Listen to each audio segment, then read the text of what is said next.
Hello friends, my name is धीर शाह। आज हमारे है अहमदाबाद की साइंस सिटी में, जिधर हमें एक्वेटिक गैलरी में तो देख सकते हो कितनी सारी मछलियाँ हैं।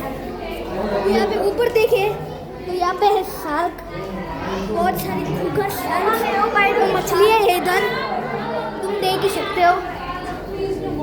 कितने सारे लोग भी हैं इधर, कितना मज़ा आ रहा है देखो तो।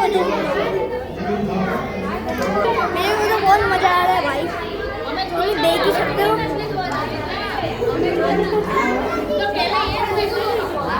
तो यहाँ पे तुम देख भी सकते हो क्या डेकोरेशन भी है,